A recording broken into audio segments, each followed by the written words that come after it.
Hola, buenas tardes a todas y a todos. Mi nombre es Paqui Martínez y soy concejala de Igualdad en el Ayuntamiento de Chirivella. En primer lugar, quiero daros la bienvenida a una nueva edición de la Escuela de Feminisme de Chirivella y dar las gracias a Tasia Arangüez por haber aceptado la invitación. Muchas gracias, Tasia. Seguro que vamos a aprender hoy mucho contigo. Para presentar a Tasia contamos con una estimada compañera, Rosana Valero Muñoz, maestra y licenciada en Psicopedagogía por la Universidad de Valencia, máster interuniversitario para el profesorado de español como lengua extranjera de la Universidad de Barcelona y la Universidad Pompeu Fabra. Ha trabajado como coordinadora docente de programas de formación del Ayuntamiento de Burjasot, como profesora colaboradora en el Instituto Cervantes de Praga y como profesora del programa de profesores visitantes en Estados Unidos y Canadá del Ministerio de Educación en DuPont, Middle School de Jacksonville, Florida. Actualmente es maestra interina en la Consellería de Educación, Cultura y Deporte. En la actualidad trabaja en un colegio de Llíria y milita en Dones de Chirivella en Acció, participando en el Front Abolicionista y en la plataforma CEDAM, Sombra del País Valenciano. Pues, Rosana, te doy la palabra y nos presentas a Tasia. Muy buenas tardes a todos y a todas. Gracias, Paqui. Buenas tardes a todos y a todas. Gracias por haber venido. Buenas tardes, Tasia. En primer lugar, me gustaría dar las gracias de parte de Dones de Chirivella en Acció a la Concejalía del Ayuntamiento de Chirivella, a Paqui Martínez y al equipo técnico de la Casa de la Dona, Rosa Barat y Trini Moreno, por la organización de esta nueva edición de la Escuela de Feminisme y por darnos la oportunidad a Dones de presentar esta jornada. Voy a hablar brevemente de las acciones que desarrollamos en nuestra asociación y después tendré el honor de presentaros a la magnífica ponente que tenemos hoy, a Tasia Aránguez Sánchez. Dones de Chirivella en Acció se fundó en el año 1999. Somos un colectivo de mujeres que pretende avanzar y crecer juntas desde los valores del respeto, la solidaridad, la sororidad, reivindicando nuestro lugar en el mundo. Somos activistas y abolicionistas de la prostitución, la pornografía, el género, los úteros de alquiler. En otras palabras, cualquier forma de explotación sexual y reproductiva de las mujeres. Nuestros objetivos son promover actividades de concienciación y sensibilización sobre el papel de la mujer en la sociedad actual, generar proyectos e iniciativas que visibilicen el papel de las mujeres en todos los ámbitos de la sociedad, trabajar en red, participando en organizaciones y plataformas de impulso a las reivindicaciones de las mujeres, ser un lugar de encuentro entre las mujeres donde se recojan iniciativas, problemáticas e inquietudes. Colaboramos con otras asociaciones feministas en diversas plataformas a nivel nacional y autonómico, como el Front Abolicionista del País Valencià, en la plataforma CEDAW del País Valencià, en la Coordinadora Feminista de Valencia, en el Foro de Política Feminista, en la confluencia del movimiento feminista y en la PAP, que es la Plataforma por la Abolición de la Prostitución. Junto a ellas organizamos diferentes acciones tales como concentraciones, redacciones de informes, comunicados y manifiestos, conferencias, reuniones mensuales, entre otras. Pero sin duda la actividad principal por la que se nos conoce y de la que estamos muy orgullosas y que venimos desarrollando desde el 2006 es la creación y presentación de exposiciones itinerantes sobre mujeres en la historia. Contamos con las siguientes exposiciones: Mujeres de la República haciendo historia, Mujeres de Ciencia, Pioneras del Feminismo en España, Maestras del Pincel, Marea de Frases Violetas y Camino hacia la Igualdad. Gracias a nuestras exposiciones, que se han expuesto en más de 40 municipios de la geografía valenciana, en las capitales de las 3 provincias y en más de 25 centros educativos, ha llegado el mensaje feminista a todos estos lugares. Vale, como os he dicho antes, tengo el honor de presentar a nuestra magnífica ponente de hoy, que es Tasia Aránguez Sánchez. Ella es profesora del Departamento de Filosofía del Derecho de la Universidad de Granada. Es doctora en Derecho, además de licenciada también en Filosofía. Recibió el primer premio de investigaciones feministas en materia de igualdad del Instituto Aragonés de la Mujer en 2017 y cuenta con numerosas publicaciones científicas sobre teoría feminista. Entre sus trabajos sobre mujeres con enfermedades crónicas podemos destacar los libros ¿Por qué la endometriosis concierne al feminismo? Y Se acabó el silencio. Colabora como jurista con la Alianza contra el Borrado de las Mujeres y también con asociaciones de mujeres con discapacidad y contra violencia machista. Es columnista en varios medios de comunicación, entre ellos Tribuna Feminista. Yo la he visto, he tenido el placer de escucharla en varias ocasiones y tengo que deciros que su discurso es muy brillante, sus argumentos son muy claros y muy precisos. Os recuerdo que después de la charla va a haber un tiempo para preguntas que podéis ir poniendo en el chat. Si vemos que tenemos tiempo, igual daremos paso también a algunas intervenciones. Cuando quieras, Tasia, estamos deseando escucharte. Pues nada, el placer es mío estar aquí en Chirivella, con las mujeres de Chirivella, que menuda energía, valor, activismo y experiencia, ¿no?, que tenéis en la lucha por los derechos de las mujeres. Y bueno, en concreto pues quería agradecer a las mujeres gracias a las que estoy aquí, que son Trinidad Moreno, Carmen García, Rosana Valero y Paqui Martínez. Muchas gracias por haberme invitado y por apostar por este tema de la coeducación. Me parece un tema fundamental que hay que introducir y del que no se ha hablado mucho. De lo que vamos a hablar en la charla de hoy es acerca de que el modelo de coeducación, lo que entendemos por coeducación, lo que veníamos entendiendo hasta ahora, se ha visto amenazado o puesto en riesgo por una nueva teoría a la que Alicia Millares llama generismo queer, ¿no? Esta nueva teoría que entra en contradicción con los valores de la coeducación según los principios feministas. Introduce unos nuevos valores que vienen a sustituir a los anteriores, pero es que además estos nuevos valores contravienen los principios porque conducen a una educación basada en estereotipos sexistas. Y eso es lo que voy a intentar plasmar aquí.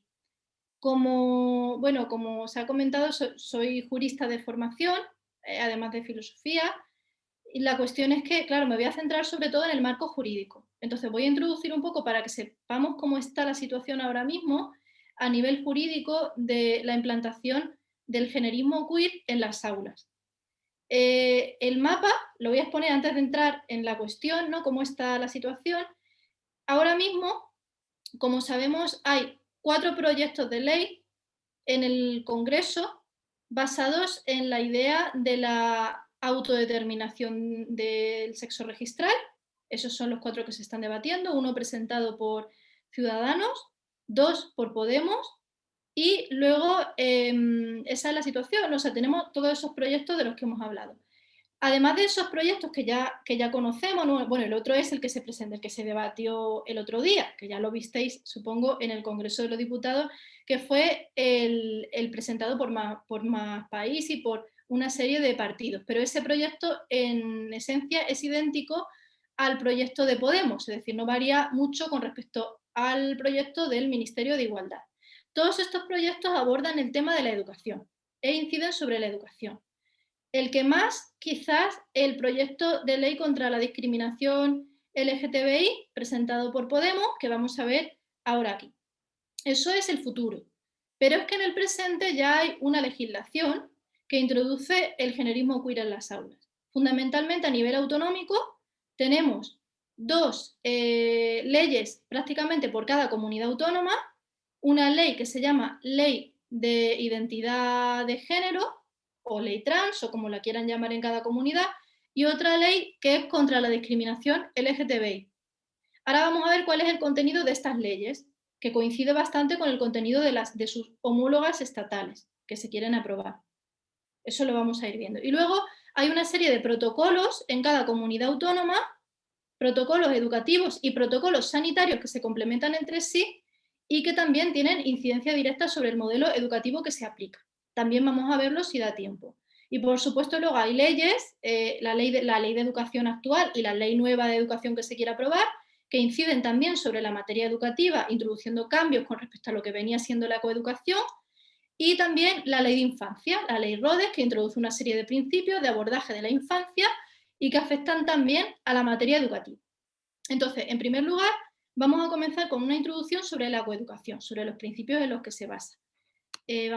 Voy a compartir pantalla, aquí. No sé si, a ver. ¿Ya se ve? ¿Se ve que estoy compartiendo pantalla? Vale, pues voy a comenzar por esta introducción. Me he inspirado en la obra de Kate Millett. Podría haber cogido otra autora, pero bueno, esta autora es muy interesante porque es una de las autoras feministas que conceptualiza la diferencia entre sexo y género. Entonces es muy interesante ver cómo concibe ella el género, cómo se concibe el género en la tradición feminista. Es decir, esta sería la visión del género del feminismo. Esta autora señala que las actitudes de género, por ejemplo, los cuidados que se atribuyen a las mujeres o la violencia que se atribuye a los hombres, no emanan de la naturaleza de los niños o de las niñas, es decir, no surgen de manera espontánea de la naturaleza. Y esto es importante destacar porque todavía hoy yo he visto en las reuniones escolares de mi hija que una madre dice, es que las niñas son más tranquilitas y los niños son más brutotes. Y se sigue pensando que niños y niñas de 3 años, esto es algo natural, que sale de sí, que eso son conductas naturales, cuando son conductas de género en las que somos educados desde que somos bebés, ¿no? Desde que acabamos de nacer. Luego, es necesario, la solución que ella propone frente a los géneros en la sociedad es diseminar entre los miembros de uno y el otro sexo todos los valores. Eso significa que no basta con feminizar la sociedad, como a veces se dice, vamos a feminizar la sociedad, todo el mundo a aplicar la ética del cuidado, a darnos besos, abrazos, a ser altruistas, no. Es necesario también incidir en que las mujeres no tenemos que ser tan pasivas. Es decir, no es la violencia de las mujeres la que hay que contener, no somos nosotras las que tenemos que cambiar nuestro comportamiento, sino que lo que hay que hacer es eliminar la belicosidad de los hombres y simultáneamente la exagerada pasividad de las mujeres. Ese vendría a ser la solución que Kate Millett plantea. En segundo lugar, vamos a ver una serie de rasgos de personalidad que señala Kate Millett que tiene cada sexo. Por una parte, a la masculinidad en esta sociedad se le atribuye la violencia, la fuerza, la exterioridad, el movimiento, el pensamiento y la destrucción. Por otra parte, todos estos valores tienen su correlato en lo que se atribuye a las mujeres, a las niñas, ¿no? Que serían la paz, la fragilidad, el interior, la interioridad, la tranquilidad, la coquetería, la belleza, el narcisismo y el diálogo. Esas serían actitudes de la feminidad, es decir, estos serían los roles masculinos y los roles femeninos. La masculinidad, en resumen, sería la tendencia hacia el individualismo y el riesgo. Ojo, el individualismo y el riesgo pueden ser constructivos o destructivos. Como decía Simone de Beauvoir, la educación de los hombres hacia que desafíen los límites les puede llevar a morir con más probabilidad en un accidente de alpinismo, qué sé yo, o hoy en día pues montando en una moto, ¿no? Pero a la vez también esa tendencia a desafiar los límites y a arriesgar les conduce a éxito y a creatividad, es decir, es algo positivo y negativo. Por su parte, los valores de la feminidad están orientados hacia la pasividad y la domesticidad. Esto sería las dos cajas, ¿no?, que suelen presentarnos de cómo funcionan los roles de género. La autora también señalará que es reaccionario promover, como a veces se promueve desde esas corrientes que defienden la feminización de la sociedad o la ética del cuidado, ¿no? Todo eso es reaccionario cuando se promueve que las mujeres vayan como sedadas por la vida y que su esfera de acción sea la vida sedentaria en una casa de muñecas y que estén aburridas todo el día esperando que pase algo, por ejemplo, que aparezca un hombre o aparezca un animal extraño por ahí, y que la crianza sea la única misión. Todo eso lo rechaza como ideal. Entonces, la mujeres tenemos la feminidad en la sociedad, ¿no? El modelo de feminidad es tan insufrible que cómo no nos rebelamos, porque parece realmente algo bien desagradable. Entonces, para eso está la mística de la feminidad. Kate Millett no lo llama así, sino que lo va a llamar la idolatrización o algo así de la feminidad, ¿vale? Pero he utilizado la palabra mística de Betty Friedan porque creo que es más clara, ¿no? Que significa hacernos tragar con la feminidad y percibirla como algo divertido, como algo empoderante, como se dice hoy en día, o como algo bueno. La mística de la feminidad pretende hacer agradable nuestro destino, cambiando nuestro sentimiento de vacío y la depresión por la impresión de que tenemos un poder enorme. ¿Y qué sucedáneos se nos ofrecen? Pues la romantización de la maternidad, como si la maternidad fuese la solución o el objetivo de nuestra vida, y luego el culto a la belleza y el fetiche de la mujer objeto. Las mujeres nos congratulamos muchas veces pues, en ese deseo de ser bellas y de convertirnos en fetiche. Bien, la feminidad, ¿no? Mientras a las niñas se les ofrece, por una parte, un mensaje de igualdad y de ciudadanía, gracias a la conquista y a la lucha del feminismo, ¿no? Que ha logrado que a las niñas se les ofrezca ese modelo, la feminidad hace su trabajo a la vez, permitiendo que las mujeres se queden relegadas en la sexualidad y en la reproducción, mientras los hombres controlen la vida pública. Los hombres monopolizan la agresividad, gracias a la distribución de roles. Las mujeres se inhiben de competir con los hombres, inhiben su deseo de ser visibles y reprimen sus inquietudes, y además las mujeres ponen su trabajo, su inteligencia y sus cuidados al servicio del éxito de los hombres. Y si las mujeres quedan impotentes, ¿no? Eso es lo que se logra, a la vez se les ofrece el consuelo de que ellas son más humanas, de que tienen valores solidarios, altruistas y amorosos. Vamos a traer una cita de Kate Millett muy interesante para entender cómo funciona el sistema de género, que es esta cita. Para vislumbrar las repercusiones políticas de estas descripciones de la masculinidad y la feminidad, podemos sustituir las clases sexuales, es decir, hombres y mujeres, por otras clases políticas. Por ejemplo, podemos aplicarlas a los blancos y a los negros. Veríamos que es un cuadro perfecto de las expectativas y las condiciones hipotéticas que tendría una sociedad racista. Resaltarían así la obediencia y la paciencia que el blanco espera encontrar en el negro, pero también el deseo de venganza, la irritabilidad y la falta de cooperación que aquel tanto recela.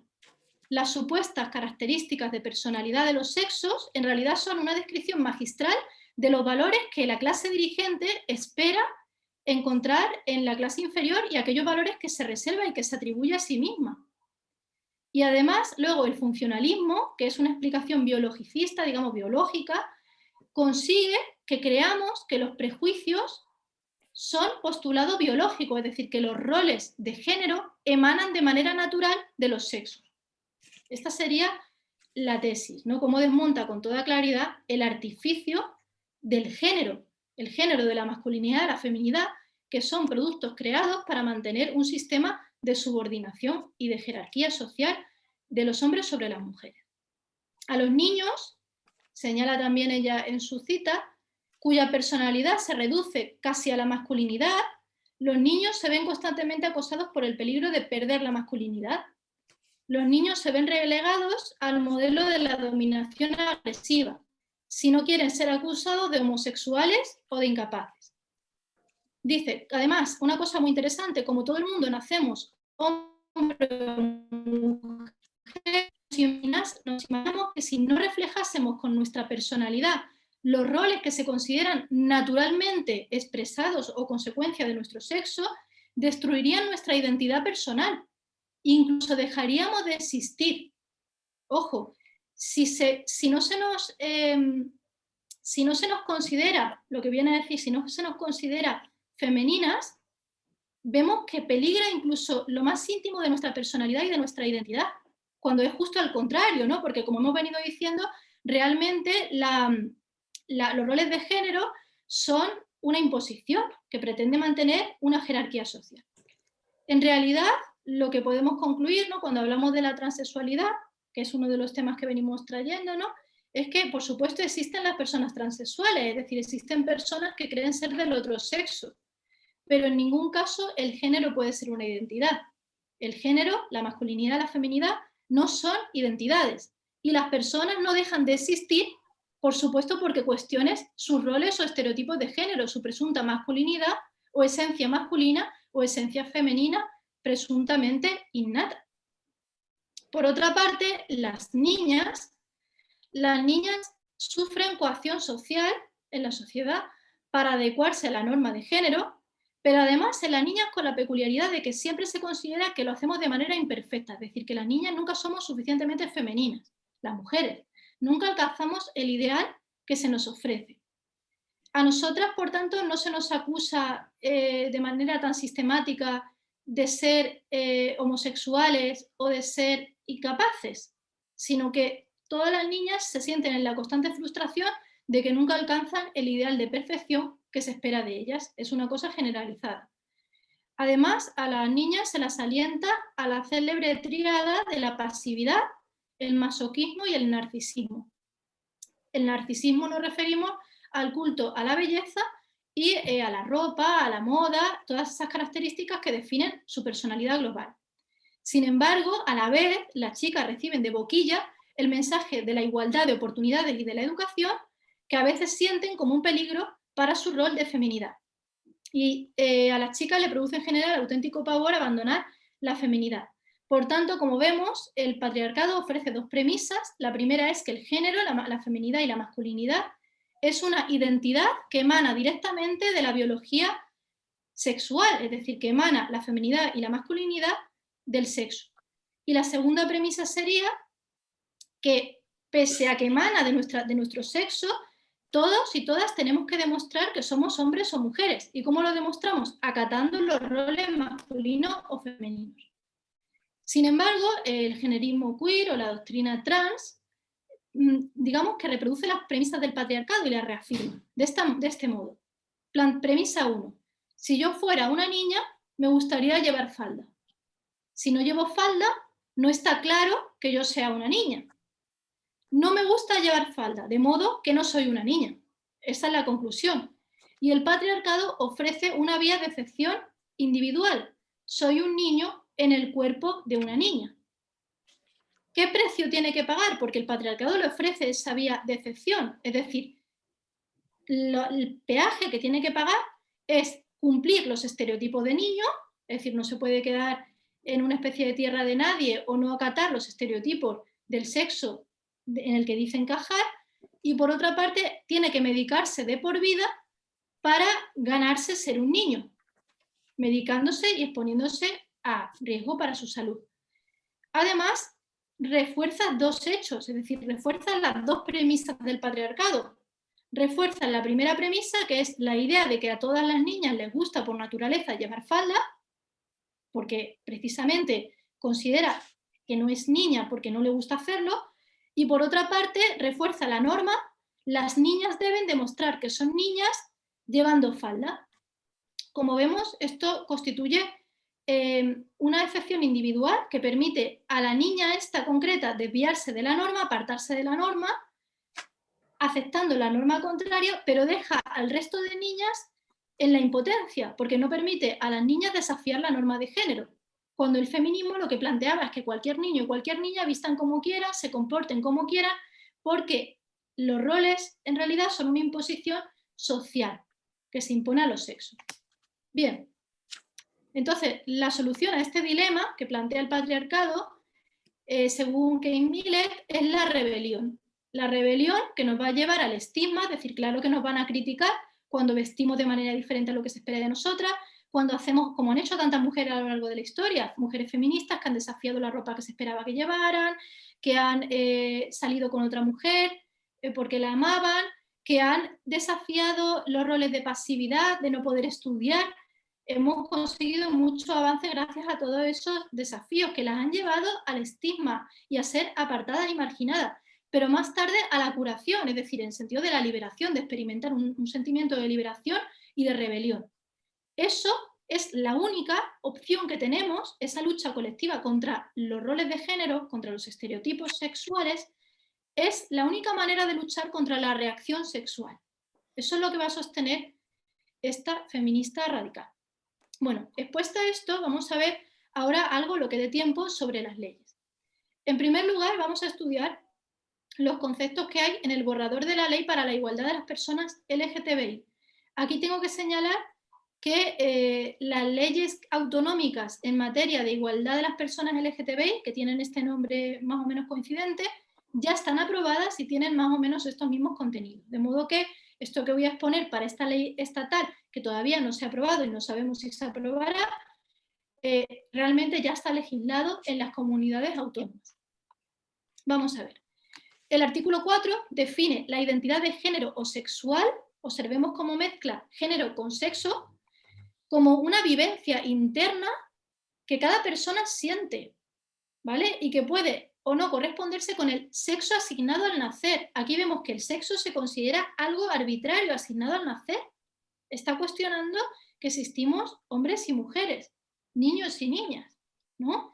Y también que eso es un hecho, o sea, eso sería ahora como una invención social, según esta teoría que se pretende introducir en las leyes. Y cada vez el género, es decir, los estereotipos, son una vivencia interna que cada persona siente a su modo y que refleja, digamos, lo más íntimo del ser, justo al contrario de la realidad, ¿no? Que es un constructo que se nos impone y con un objetivo, es decir, garantizar la subordinación de las mujeres en el sistema patriarcal.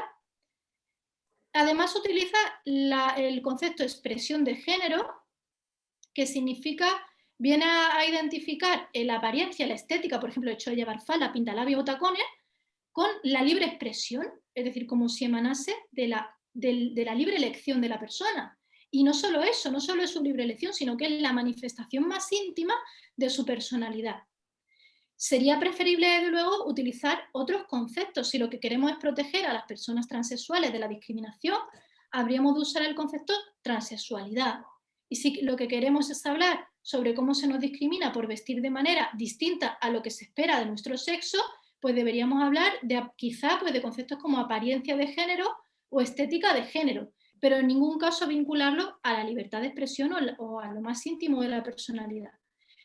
Bien, luego además esta ley intenta eliminar la intervención de la medicina y de la psicología en lo que conocemos como transexualidad, ¿no? Que ahora lo vienen a llamar transgénero o trans, ¿vale? Pues pretenden eliminar el diagnóstico médico.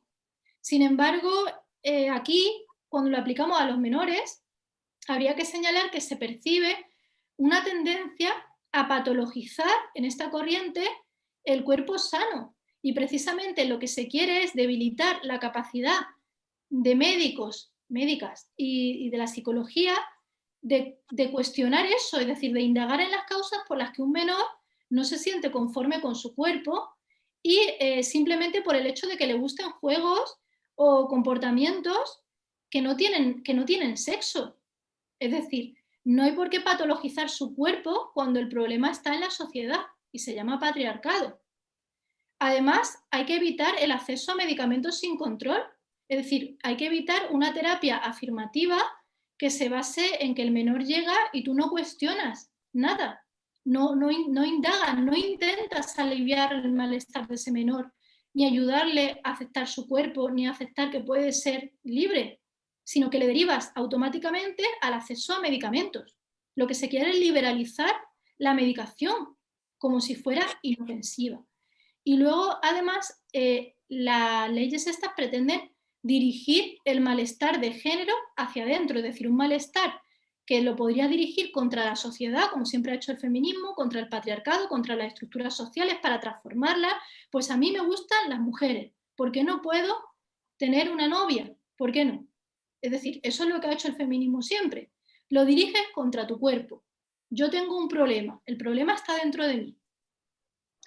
Bien, además estas leyes introducen la persecución de las ideas contrarias al generismo queer, a esta nueva ideología, mediante la creación de un comisionado vinculado a los colectivos LGTBI que impondrá sanciones administrativas a cualquier persona que emita mensajes que se consideren contrarios a la identidad de género, a la doctrina de la identidad de género, de que el género es una identidad, en redes sociales, en los medios, en la prensa, y todo esto sin necesidad de procedimiento judicial. Este comisionado valorará si hay que poner una multa a las personas, y además la cuestión quizá más importante de aquí es que cuando te acusan de delito de odio, según esta ley, tú eres la que tienes que probar que no hay odio en tu voluntad. Es decir, que, bueno, el hecho de que tú consideres que la identidad de género no existe, porque el género no es una identidad, ni el sexo tampoco es una identidad, sino que es un hecho material, pues eso se considera odio y tú eres quien tiene que demostrar que no te basas en el odio, sino que, oye, estás defendiendo pues, un punto de vista perfectamente racional. Vamos a poner dos ejemplos de esta parte de la censura que se introduce en la ley. Y ojo que ya está en las leyes administrativas, por ejemplo, en la ley de Madrid o la ley de Andalucía, pero está en muchas de las leyes autonómicas, aunque no conozco casos en los que se haya aplicado a nivel autonómico, todo hay que decirlo. No se está aplicando, pero se pretende llevar a escala estatal para precisamente aplicarlo. Si una psicóloga intentase que un niño, por ejemplo, que se presenta en su consulta, se sienta bien con su cuerpo, podría ser acusada de terapia de conversión con una pena de 10.000 a 150.000 euros y el posible cierre de su negocio en caso de que sea un negocio privado. Si es una psicóloga de la pública, se aplica la pena en su parte superior, es decir, la sanción será más cercana a los 150.000 que a los 10.000. Si es privado, la sanción será más baja, pero se puede cerrar el negocio. ¿Qué pasa con los docentes y las docentes? Pongamos por caso, una profesora con un discurso crítico con la doctrina de la identidad de género podría tener que pagar una multa de entre 10.000 y 150.000 euros. En este caso, o por utilizar materiales, digamos, contrarios a la doctrina del generismo queer. Esta multa, en caso de que sea funcionaria, se impondrá en su parte superior y en caso de que sea un instituto o un colegio privado, pues en su parte inferior. Con respecto a la educación, esta norma establece varias disposiciones, por ejemplo, que todo el personal funcionario tenga que estudiar la idea de que el género es una identidad en el temario de oposiciones, habrá incluso temas específicos en la materia y todos los docentes y las docentes tendrán que estudiar precisamente la identidad de género, pero no solo los docentes, sino como vemos todos los funcionarios. Por ejemplo, los sanitarios, servicios sociales, justicia y también las fuerzas y cuerpos de seguridad del Estado. Y además la identidad de género se introducirá, y esto es súper importante, en las asignaturas de todos los grados y todos los másteres, de todos, o sea, no ya del ámbito educativo, sino en todos los másteres y grados universitarios, claro, en los ámbitos social, sanitario y educativo. También hay que señalar que las administraciones educativas elaborarán planes de coeducación y diversidad LGTBI. Constantemente ahora, en esta nueva corriente, se va a mezclar el concepto de coeducación con el concepto de diversidad LGTBI. Y además, las administraciones velarán para que el contenido de todos los materiales didácticos que se usan en clase promueva la idea de la doctrina de la identidad de género en todos los niveles educativos, desde preescolar hasta la educación de posgrado. Además, se permitirá o se promoverán las charlas de asociaciones LGTBI y además para hablar expresamente de la realidad de las personas trans. Las define como trans. No hablamos de transexualidad, sino de lo trans, que ahora veremos un poco sobre eso. Y se introducirá el concepto de identidad de género, es decir, de que los estereotipos manifiestan nuestra más profunda realidad innata o natural a través de asignaturas como educación sexoafectiva. Se pretende introducir a través de esa asignatura. Además, esta ley señala que el profesorado recibirá formación para detectar si el alumnado podría estar siendo maltratado en su casa por su identidad de género. Y no olvidemos que en España ya existen actualmente protocolos educativos autonómicos que instan a que los centros escolares denuncien a los padres de un niño o una niña por maltrato infantil si no reconocen la identidad de género, es decir, que el género es una identidad, por los juegos y demás, de su niño o niña. Y también existen protocolos sanitarios, como hemos señalado, que posibilitan el tratamiento hormonal con bloqueadores de la pubertad desde los 8 o 9 años, con grave daño para la salud. Sin embargo, hay que señalar frente a todo esto que es muy razonable que un padre o una madre quiera que su niño o niña escuche otras interpretaciones posibles acerca de lo que le pasa, por ejemplo, que no hay cosas de niños ni cosas de niñas, que no tiene necesidad de modificar su cuerpo. Todo eso no debería ser tan gravemente sancionado, incluso con riesgo de perder la custodia de su hijo o hija. En el ámbito deportivo, que es importante para la coeducación, porque hay competiciones deportivas en las escuelas y universidades e institutos, lo que dice esta ley es que se prohíbe que se verifique el sexo para el deporte, de modo que en la práctica, según esta ley y según la otra que ahora veremos brevemente en lo que dé tiempo, las personas participarán en la competición deportiva según su sexo registral. Pero aquí quiero matizar, por si luego no me da tiempo a comentarlo, que en las leyes autonómicas van más allá. Y las leyes autonómicas dicen que en las competiciones que estén dentro del ámbito digamos, dentro del ámbito de competencia de la autonomía, las personas participarán en el deporte según su sexo sentido o expresado, es decir, según el sexo que declaran. No es necesario que hayan cambiado su sexo en el registro civil. Este va a ser el caso precisamente de las competiciones de ámbito juvenil, porque la mayoría de ellas no están reguladas por federaciones estatales ni internacionales, de modo que su ámbito es autonómico y en la práctica hoy en día en el deporte juvenil se puede ya participar según el sexo sentido. Bueno, según el sexo sentido, claro, esta es una expresión pues claramente falaz. ¿Cómo va a haber un sexo sentido? Eso no tiene ninguna lógica. Bueno, vamos a ver ahora el borrador de ley trans y lo que introduce. El borrador de ley trans, de nuevo en el artículo 4, este otro borrador estatal, que recordemos, ya existe, está regulado a nivel autonómico en todas las autonomías, este mismo borrador ya es una realidad. Lo que pasa es que en el ámbito de las competencias de la comunidad autónoma, vale, pues dice en el artículo 4, utiliza el sinónimo identidad sexual y de género. De nuevo, claro, vemos que el hecho de que se utilice de modo intercambiable sexo y género es contrario a la teoría feminista, porque la teoría feminista ha establecido que el sexo es hombre o mujer, es decir, el macho o la hembra de la especie humana, mientras que el género son los estereotipos de masculinidad y feminidad socialmente impuestos.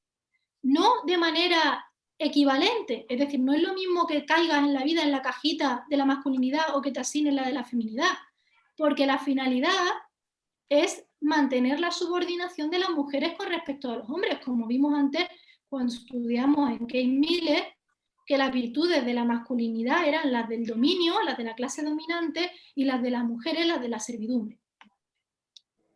¿Por qué es importante la diferencia entre el sexo y el género? No es algo teórico, es muy importante porque existen medidas antidiscriminatorias contra la discriminación y la violencia basada en el sexo, es decir, la violencia y la discriminación que experimentamos las mujeres por el hecho de serlo, porque el sexo no es una identidad, sino que es un hecho material. Las mujeres no elegimos nacer mujeres, nacemos mujeres y porque nacemos mujeres y se constata que lo somos, por eso se nos discrimina y se nos violenta, incluso desde antes del nacimiento, porque hay muchos infanticidios en el mundo a causa de ser mujer.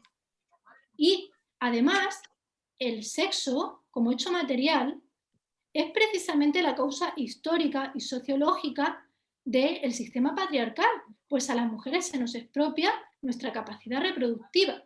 Y esto no es una cosa del pasado. Todavía las mujeres, el 75% de la brecha salarial, el 75% se debe a la maternidad.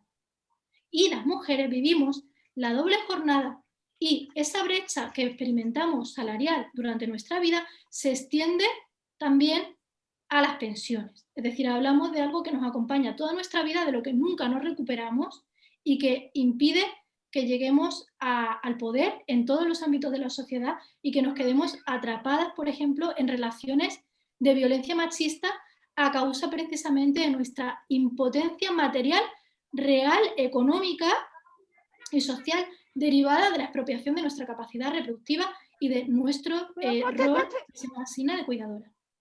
Bien, el género, por su parte, no es una identidad tampoco, sino que es una distribución de roles sexistas. Por tanto, ni el sexo ni el género son identidad. Esta ley va a señalar que se va a garantizar el reconocimiento del derecho a la identidad de género. La identidad de género se convierte en un derecho. Hemos pasado de considerar que el género son estereotipos sexistas que hay que erradicar a considerar que el género es identidad, algo de la personalidad íntima y además un derecho. Justo lo contrario, el género es un problema, es algo que hay que erradicar. Además, se señala que libremente manifestada como exigencia, ojo, de la dignidad humana y del libre desarrollo de la personalidad. Constantemente estas leyes, protocolos, toda esta legislación, guías, van a asociar los estereotipos de género con el libre desarrollo de la personalidad de los niños y las niñas, cuando los estereotipos de género son justo lo que inhibe e impide el libre desarrollo de la personalidad de las niñas y de los niños. Además, se señala el respeto a la autodeterminación del cuerpo. Es decir, ¿qué significa la autodeterminación del cuerpo? Que puede ir un menor y hormonarse, someterse a la injerencia de una industria farmacéutica y médica cuando ese niño o esa niña no tiene ningún problema, es un niño o una niña saludable. Bueno, no voy a entrar aquí en esta cuestión, simplemente señalar que esta es falaz completamente la vinculación que se hace de la identidad de género con la Constitución, pero no hay mucho tiempo y no voy a entrar en esa cuestión. Y que esta ley, como ya sabemos, se va a centrar en eliminar la necesidad de prueba psicológica o médica, ojo, sin discriminación por razón de edad, es decir, dicen que tampoco vayamos a exigir una prueba médica o psicológica a un menor que diga que se siente del sexo contrario. Pues bueno, si no vamos a intentar ayudar a ese menor o a ese niño o esa niña a que acepte su cuerpo y a que acepte que puede jugar, ser libre, comportarse como quiera, pues me parece a mí que hay un problema serio en estas leyes. El artículo 6 va a señalar, entre otras cuestiones, que se considerará que la negativa a respetar la identidad de género de una persona menor de 18 años perjudica al desarrollo del menor y que por tanto habrá que acudir a protección de menores. Si el padre o la madre no acepta, no respeta la identidad de género de ese menor, pues está perjudicando su desarrollo personal. Según esta norma, iremos a protección del menor. Bien, aquí se dice, bueno, no voy a entrar en el detalle de cómo se puede cambiar de nombre en el registro, simplemente que sepamos que incluso los menores de 12 años pueden hacerlo, según asociaciones como Chrysalis. Los menores saben que están atrapados en un cuerpo equivocado desde los 3 años de edad, o sea, lo pueden saber desde esa edad, y podemos encontrarnos con un menor que todavía no ha definido para nada su personalidad, que simplemente por sus gustos de juego, por su forma de vestir, porque sea un niño o una niña libre o por su orientación sexual, se le esté considerando una persona transexual y orientada hacia la hormonación y se cambie ya su sexo registral, con consecuencias luego difíciles, ¿no? de modificar, es decir, ya se está convenciendo a ese niño o se le está promoviendo la idea de que realmente es una persona atrapada en un cuerpo equivocado, ¿no? Es una barbaridad. ¿Quién pide el cambio de sexo registral si los padres se oponen? Bueno, pues ahí dice que si uno de los dos padres quiere y el otro se opone, se hace lo que quiere el padre que está a favor. Y si los dos padres se niegan, se nombra un defensor judicial para que pueda hacerlo. Además, se establece ya en esta ley que se permitirá el bloqueo hormonal al inicio de la pubertad. El inicio de la pubertad, según las guías, los protocolos ya aprobados en las comunidades autónomas de materia sanitaria, comienza a los 8, 9, según el protocolo, 10 años de edad. ¿Vale? Normalmente el bloqueo hormonal suele ser sobre los 10 años. Esa es una edad en la que se suele aplicar. Para evitar el desarrollo de los caracteres secundarios no deseados, y más adelante se aplicará un tratamiento hormonal cruzado que sirve para que a partir de los 16 años ese menor desarrolle, por ejemplo, mamas, en caso de que sea un chico, ¿no? O desarrolle una voz más gruesa, mayor masa muscular, en el caso de que sea una niña. Vamos a ver unos cuantos datos antes de concluir. En Reino Unido, el número de niñas y de niños atendidos en la clínica británica Tavistock se incrementó en más del 4000% en menos de 10 años, desde que se empezó a implementar precisamente esta teoría que estamos viendo. En la Comunidad de Cataluña, donde ya se está aplicando este tipo de teoría de una manera más sistemática, el incremento fue de más del 2200%. Además, otro dato importante es que el 70% de las personas que piden, de los niños, de los menores que piden transitar, son niñas que quieren transitar a niños. Y en su mayoría se trata de niñas lesbianas. Esto no son datos casuales, obviamente tienen unas explicaciones. ¿Qué explica este incremento, esta masiva transición de tantos menores? Por una parte, la divulgación mediática de postulados queer que sostienen que lo trans es una forma inofensiva o normal de diversidad humana, cuando en realidad, bueno, la transexualidad, como hemos visto, es un malestar con el propio cuerpo inducido por una sociedad que no acepta pues, la rebelión contra los estereotipos. Eso es. Sin embargo, se está planteando que es una diversidad humana y en lugar de promover la aceptación del cuerpo, pues se promueve la transformación de ese cuerpo y la intervención realmente dañina del mismo. Además, no solo eso, sino que se llega incluso a considerar algo transgresor y algo a la moda, algo que se fomenta desde los medios de comunicación, desde las películas, desde las series, desde el YouTube, ¿no? Y los niños y niñas se inspiran por esos modelos. Conocemos muchos casos de contagio social, es decir, yo conozco un caso muy cercano de una profesora de Docfenco, en concreto de la Asociación Docfenco de Maestras, de profesoras feministas pues precisamente contra toda esta teoría queer que promueven la coeducación, esta asociación de docentes. Pues una profesora cuenta que su año hubo 8 transiciones en la misma clase, en un grupo de arte, en un bachillerato de arte. 8 transiciones. Claro, hay que tener en cuenta aquí que, pues que los jóvenes muchas veces se inspiran unos a otros, y era una persona influyente, la primera que transitó, se consideraba algo muy rupturista, algunas personas transitaron a no binarios, es decir, había chicos, por ejemplo, que llevaban pues falda y luego el pelo corto, es decir, combinaban elementos de un género y de otro al año siguiente, ¿no? Muchos de ellos no se hormonaron, otros sí, ¿no? Es decir, y luego ese año, pues varias de las personas que transitaban, pues eran personas que eran homosexuales, otras eran heterosexuales, ¿no? Bueno, luego está el deseo de integración social y de distinguirse durante la adolescencia. Sobre todo se ve casos de menores que lo que les pasa es que tienen autismo o problemas de integración variados y piensan que su, digamos, no ubicación o si no se sienten ubicados en el mundo y piensan que puede deberse a que son trans. Luego también se debe a la introducción en las escuelas de contenidos queer, como la vinculación entre determinados juegos y los sexos.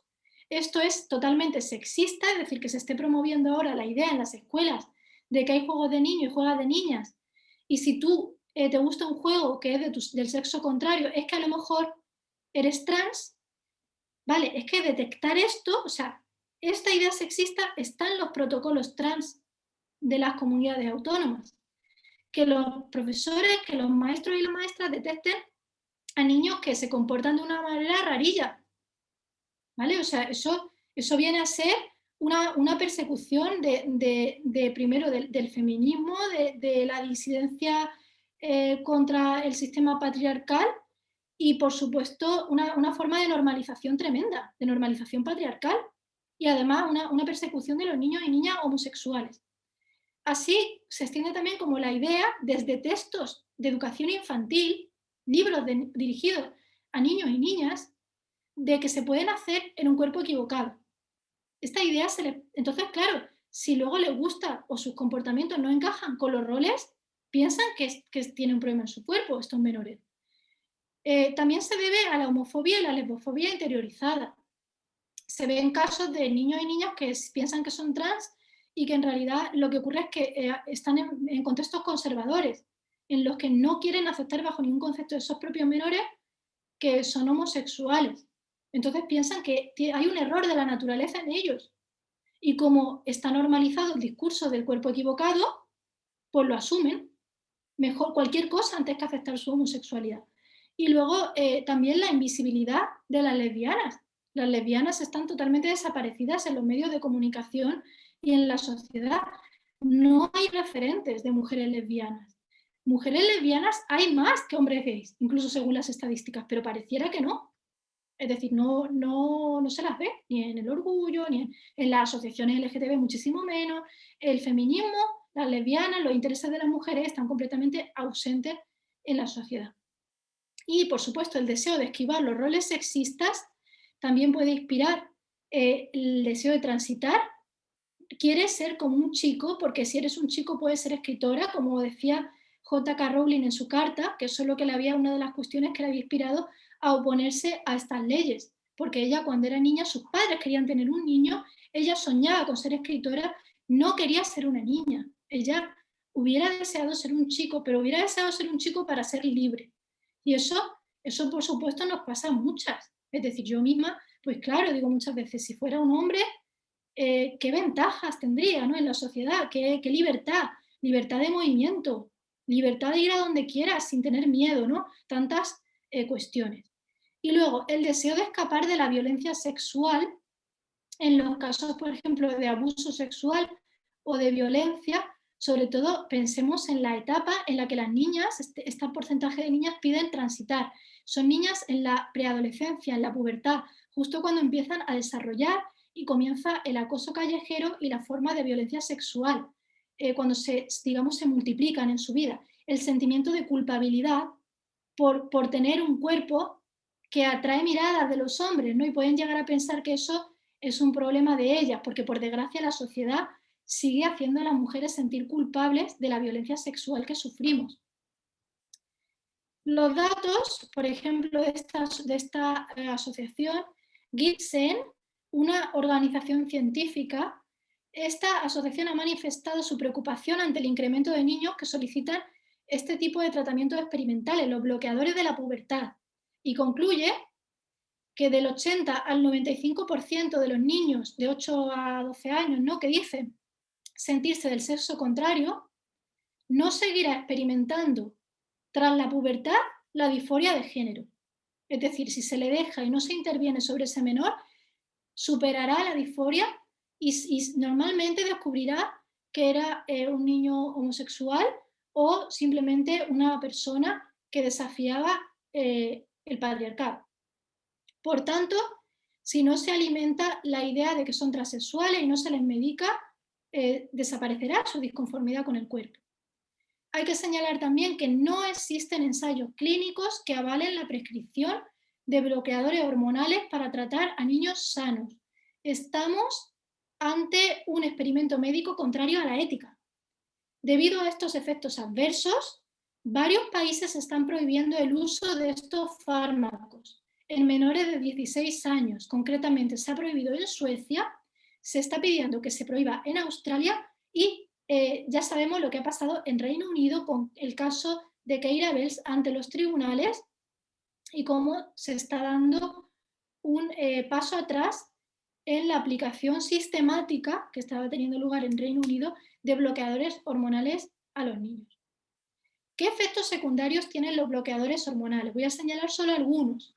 La reducción de la capacidad sexual, la esterilidad, las alteraciones cardiovasculares, las osteoporosis, daños óseos, la depresión severa, con ideaciones suicidas, caídas del coeficiente intelectual de hasta 8 puntos, porque, claro, eso es consecuencia de que las hormonas sexuales tienen un papel clave para el proceso de maduración cerebral que se produce durante la pubertad.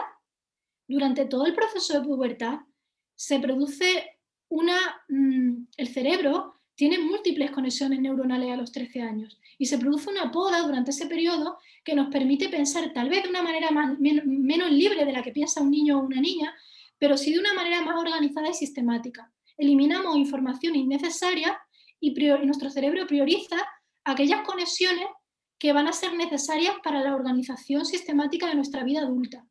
Si el proceso hormonal se bloquea, si se bloquea la pubertad, el cerebro no puede evolucionar hacia el funcionamiento de un cerebro adulto.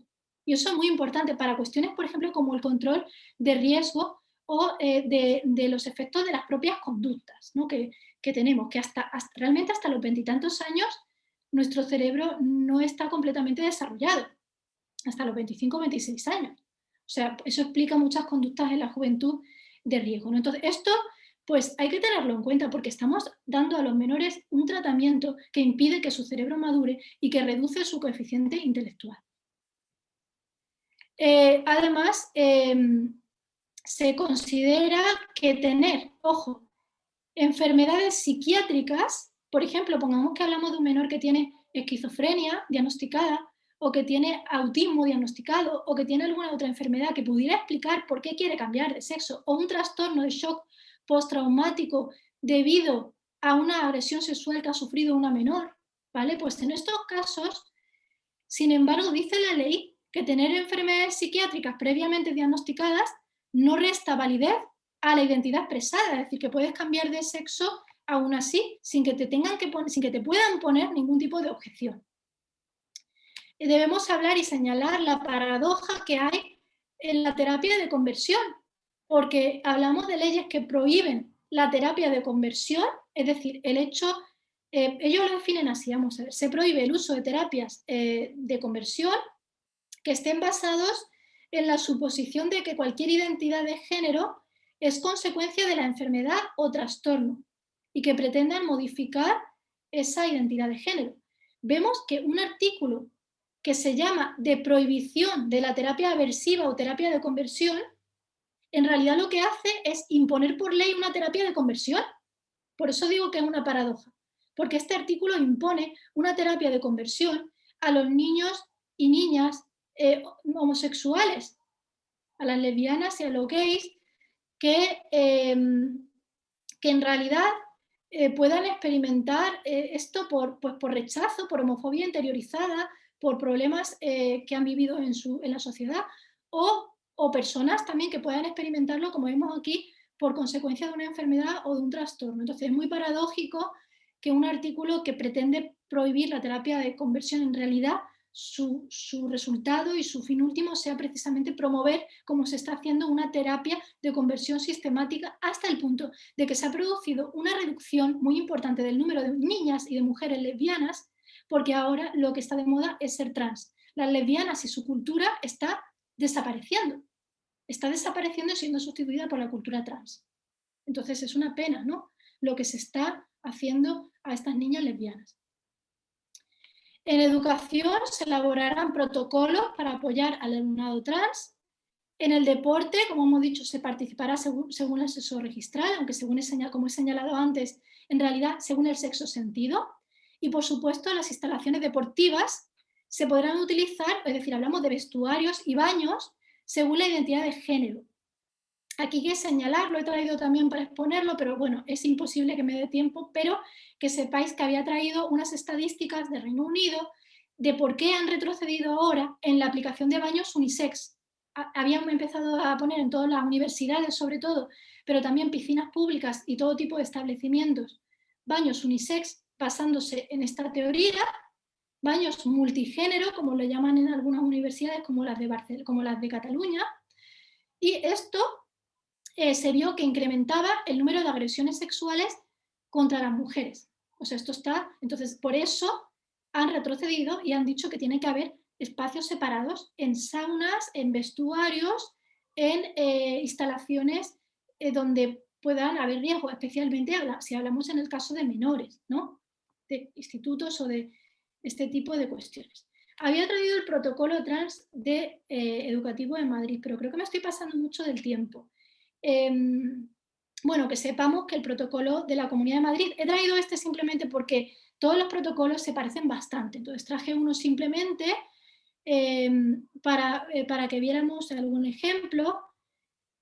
Vamos a ver si hay algo que considere muy, muy importante para señalarlo, porque es interesante que se vea lo que se dice. Bien, se dice que si los padres en el protocolo educativo se niegan a que el menor reciba la atención adecuada que sugiere el orientador o la orientadora del centro, debe notificarse a los servicios competentes en materia de protección a la infancia, porque estos padres se están negando o están resistiéndose frente a la identidad de género de su hijo o hija, según este protocolo. Además, se informará a la familia sobre los servicios sanitarios existentes, o sea, ya directamente los derivan a que vayan a los servicios sanitarios existentes para que allí ya protocolos hormonales y demás. Y además, si el profesorado no acata lo dispuesto, hay sanciones, tanto sanciones que están en el régimen interno del centro como las que vienen en la ley LGTBI de la Comunidad de Madrid y, en su caso, en la ley estatal, si se aprobase.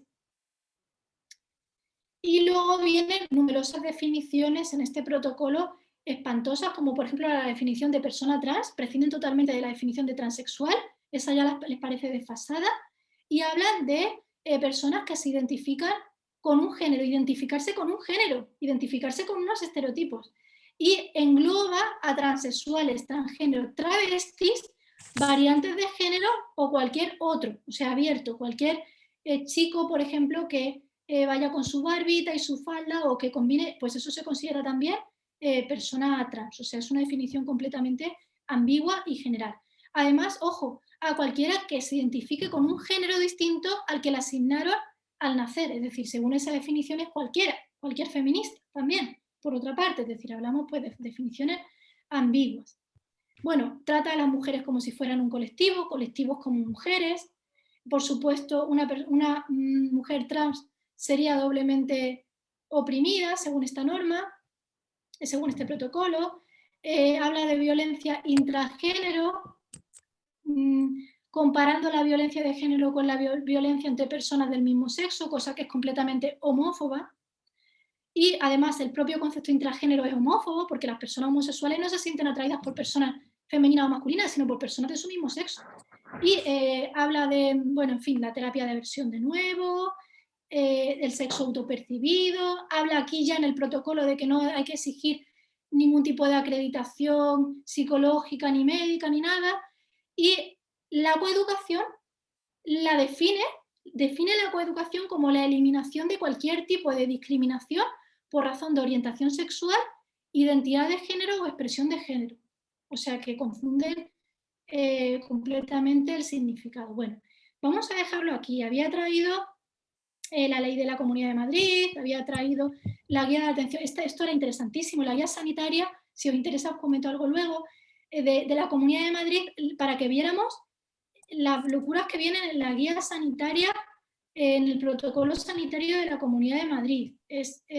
Había traído la LOMLOE, había traído la cuestión de Cataluña y de los formularios administrativos que contienen la casilla no binario sistemáticamente en los formularios de las universidades en Cataluña, y había traído también la ley Rhodes. Pero como ya no da tiempo, pues lo voy a dejar aquí y si os interesa profundizar en algo, me lo comentáis.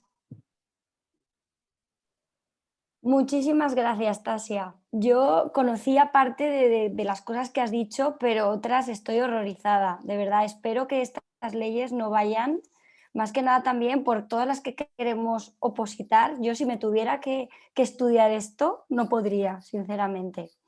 Mira, tenemos algunas preguntas de Elena Armesto, por ejemplo. Si quieres intervenir, Elena, y le haces tú la pregunta a Tasia. Hola a todas. Hola, Tasia. Hola. No sé si me veis. Bueno, excelente charla, Tasia. Como siempre, es un placer escucharte. Bueno, he tenido muchas preguntas. La primera y más importante para mí, sin embargo, es ¿qué posibilidades hay de recurrir las leyes autonómicas? Sobre todo porque en cuestiones como la educación y la sanidad nos afectan mucho, en este caso, en la Comunidad Valenciana, como otras compañeras ya saben, y saben muy bien las compañeras del Front, pues tenemos, por ejemplo, una guía de la diversidad, que ellas podrán explicar mucho mejor que yo, que incumple, en mi opinión, un montón de leyes, entre ellas la Ley Integral de Violencia de Género en cuanto se refiere a todos los temas de coeducación, y otros como el Convenio de Estambul o incluso la misma declaración de la CEDAW. ¿Qué se podría hacer a nivel judicial? ¿Se podría recurrir de alguna manera?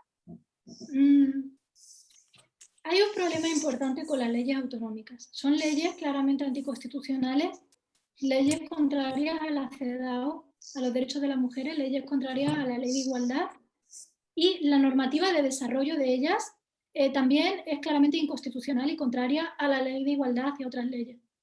El problema principal es que es muy difícil recurrir estas normas. En primer lugar, las leyes. Perdona, Tasia, que te interrumpa. Si quieres Sí. dejar de compartir pantalla y así nos vemos. Sí, perfecto. Voy a dejar de compartir pantalla. A ver, sí, dejar Gracias. aquí. Sí. Como comento, las leyes autonómicas son difíciles de recurrir porque no basta con que sean inconstitucionales, sino que algún partido político tiene que presentar un recurso de inconstitucionalidad en un plazo además muy limitado de tiempo, de apenas unos meses desde la aprobación de la ley, para llevarlo al constitucional. Entonces, la otra manera de recurrir una de estas leyes es que una persona concreta tenga un problema judicializable en el que se vea implicada esa legislación autonómica. Entonces, de manera indirecta, a través de una cuestión de constitucionalidad, ese juez o esa jueza podría elevar al Tribunal Constitucional esa ley. Entonces, ¿en qué tipo de ámbitos? Pues, por ejemplo, en materia deportiva. Pongamos por caso una chica que se ve perjudicada en materia deportiva por el principio de autodeterminación, o una persona en el ámbito de la discapacidad que se vea perjudicada por una convocatoria de puestos de trabajo, o un caso de violencia machista en el que, por ejemplo, una mujer, pongamos por caso una mujer que cumple condena en un módulo de mujeres, se vea perjudicada porque haya un hombre allí. Eso en cuanto a las leyes. Como vemos, es realmente complicado porque hace falta tener un caso y que esa persona cargue con la judicialización. ¿Cómo lo hace el transactivismo? El transactivismo lo que hace es llevar litigios estratégicos financiados por sus propias corporaciones. Es decir, financia la litigación. Y así es como se ha llevado, por ejemplo, una sentencia del Constitucional que fue la que posibilitó el cambio de nombre y de sexo, de mención del sexo, a los menores. Se consiguió gracias a un litigio estratégico promovido precisamente por las asociaciones del sector. Si hablamos de los protocolos, como las guías y las guías sanitarias y educativas, el problema que presentan es su propia ambigüedad jurídica. Yo las he mirado y no aparecen como una norma jurídica. No aparece al final ningún apartado que permita presentar frente a ellas un recurso para invalidarlas. Entonces, además, como no está muy claro, es ambiguo su carácter jurídico, no se sabe muy bien si son recomendaciones, si son consejos, si son realmente vinculantes, pues es difícil impugnarlas, por ejemplo. Es decir, si fueran reglamentos, con toda claridad reglamentos, podríamos ir a un juzgado e impugnarla por contravenir una ley.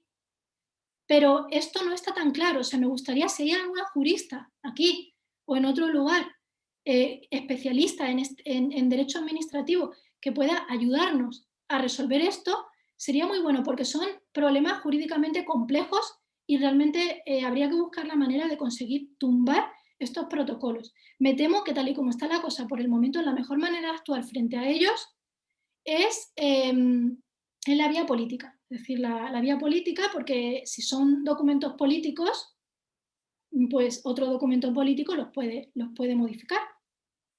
Es así como está la cosa. Gracias, Tasia. Gracias, Elena. En relación a esto, con lo que ha dicho Elena, sí que es verdad que el Front hemos analizado la guía educativa y estamos pues eso, haciendo presión a ver si se retira. Hemos escrito al conseller, redactamos un informe De momento la guía sigue ahí, estamos sufriéndola. Teníamos otra pregunta también de Pilar Blanco Piera. Pilar, si quieres formular tú la pregunta, Tasia. La pregunta, que me la formule, sí, vale. Pilar, no te oímos. Has desconectado el micro. Vale, bueno, la primera pregunta es, ¿cómo crees, Tasia, que han llegado a conseguir desde las diferentes comunidades autónomas, sin que haya ningún debate social, sin que se nos haya consultado a los médicos, a los juristas, a las feministas? ¿Cómo ha sido posible que hayan legislado en todas las autonomías sin enterarnos? ¿Qué crees tú que ha pasado? Bueno, realmente no se trata de una creencia. Tengo información totalmente de primera mano, lo he visto de cerca, por desgracia, sé cómo ha operado esto con total precisión. Y bueno, es muy sencillo. Hay unas asociaciones como Crisalis y otras semejantes que integran lo que ahora se llama Plataforma Trans, presidida por Marc Ambroyer, la misma persona que ha puesto la denuncia ante la Fiscalía contra Lidia Falcón y también contra Amelia Valcárcel y las participantes de la Escuela Rosario de Acuña. Esta persona, que es la que quiere y tiene un afán muy importante en que haya leyes que penan, o sea, penalmente, tanto penal como administrativamente, nuestras opiniones. Bueno, pues esta federación, que por cierto, esta persona hace años defendía los vientres de alquiler también, es decir, hablamos de... ¿Cómo se llama, dices? Esta es Marc Ambroyer. Marc Ambroyer, y esto es la plataforma trans, esto es algo notorio, público y conocido. Bueno, pues esa federación es la que designa a juristas unidos y vinculados a esta asociación que escriben las leyes autonómicas, sobre todo a partir de 2014 empieza a haber leyes escritas en serie, todas iguales, todas con la misma literalidad prácticamente, con pequeñas modificaciones introducidas en fase de enmiendas por los partidos políticos. Esos grupos trans llegaron ante, bueno, trans, no me gustó ni siquiera utilizar esa palabra, ¿no? Porque hablamos de sectores queer, ¿no? Sectores que tienen una muy peculiar ideología. No hablamos de personas transexuales, sino de una concreta ideología, una manera de entender esto, ¿no? Bueno, pues esas personas llevan esas leyes escritas por 4 o 5 personas a los políticos, a los partidos políticos de todas las comunidades autónomas y se aprueban en las asambleas legislativas autonómicas por parte de políticos y políticas que piensan que va a tener un buen rédito político en el colectivo LGTB. Son leyes que se aprueban apenas sin leerse ni modificarse y sin cuestionamiento crítico, también porque hace años no habíamos pensado mucho en este tema. La mayoría de feministas que hoy somos críticas con esto hemos ido tomando conciencia en los últimos 3 o 4 años. Eso es así. El movimiento internacional, no solo aquí, salvo mentes muy anteriores, ¿no? Como que lo vieron venir mucho antes, como Sheila Jeffreys, que en 2006, la mayoría de las feministas hemos tomado conciencia hace apenas 3 o 4 años. Así que difícilmente podíamos saber qué era esto de la teoría queer, que ni sabíamos lo que era en el año 2014-2015. Se aprobaron de manera muy rápida, de manera organizada y de manera poco debatida. Y las aprobaron tanto el PP como el PSOE, como Ciudadanos, como Podemos. Todos los o sea que podríamos decir que los partidos han recibido dinero, porque si no es incomprensible, porque esto no era una demanda social. Para nada. No, pensaban que era bueno electoralmente, no pensaron en ningún momento que eso pudiera ser negativo para los derechos de las mujeres. Fue un tema que no se consideró. Es que incluso, bueno, eso de hecho creo que Elena Armesto fue la que lo escribió, ¿no? Que uno de los que escribió los principios de Yogyakarta, de los firmantes de aquellos principios que son en los que se inspiran todas estas leyes escritas en cadena, en serie, de las que forman parte las 2 leyes estatales, que son una especie de unificación de todas estas leyes autonómicas. Uno de esos autores dijo que jamás se le había pasado por la cabeza que esos principios pudieran... Bueno, lo puede contar Elena Armesto, coméntalo tú, que eres la que... Bueno, en realidad es que esto no solo ha pasado aquí en España. Esto es una estrategia a nivel global que viene pasando desde principios de los años 2000. De hecho, no son los principios de Yogyakarta, el documento peligroso. El documento peligroso es la guía del activista.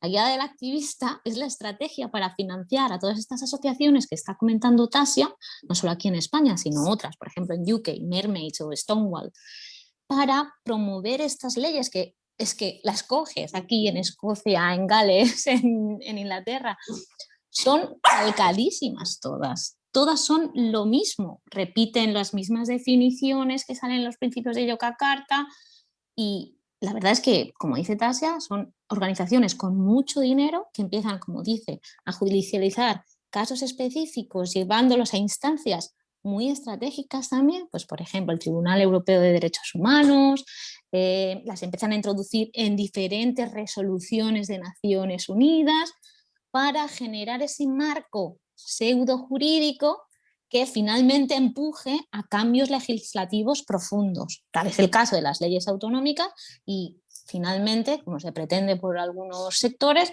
llevarlas a leyes estatales. Entonces, estamos sometidos ahora mismo a unos poderes fácticos que están intentando modular a su imagen y semejanza el panorama legislativo. Y con esto voy a ir al grano, o sea, es la pasta gansa, es el capital. Estamos hablando de la Arcus Foundation, de Stryker, de Microsoft, de la Soros Foundation y grandes empresas que tienen mucha inversión metida en el campo de la biotecnología, en el campo farmacéutico, etcétera, etcétera. Y bueno, hay que señalar y añadir que esto no es ninguna teoría de la conspiración, sino que ¿no? A las personas las conocemos, las asociaciones publican sus fuentes de financiación en sus páginas web, es decir, no estamos hablando de algo hipotético, estamos hablando de algo que conocemos, de personas que lo dicen abiertamente en los medios, es decir, es todo perfectamente constatable, no es ninguna teoría de la conspiración. Cuando hablamos, por ejemplo, de los protocolos, es que está claro, o sea, la ley de 2007 dice que no es aplicable a menores. ¿Cómo es posible que todo esto se esté aplicando a menores?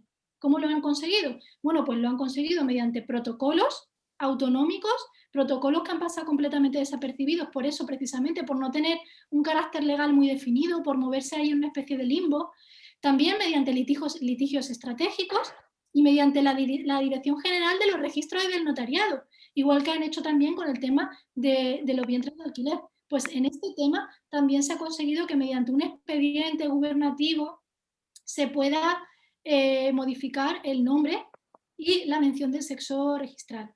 Todo eso que han ido consiguiendo es una estrategia de pie en la puerta, de ir abriendo camino mediante leyes autonómicas, por ejemplo, que van más allá de su competencia, ir abriendo camino luego para conseguir establecer leyes estatales que ya implanten toda esta agenda, de la que además son perfectamente conscientes. Ellos sí son, y ellas sí son perfectamente conscientes de que esta agenda es contraria a los derechos de las mujeres. Las personas que la están implantando aquí en España son perfectamente conscientes desde hace mucho tiempo. Y cuando se habla con ellos y con ellas en petit comité y se les plantea, oye, ¿qué podría ocurrir si hay un caso de violencia de género? ¿Tú aquí no has previsto nada? Te admiten que es que la identidad está por encima que de cualquier otra cosa y que no van a prevenir ningún tipo de circunstancias o de casuística, es decir, todo esto lo saben y eso es lo peor, que no les importa.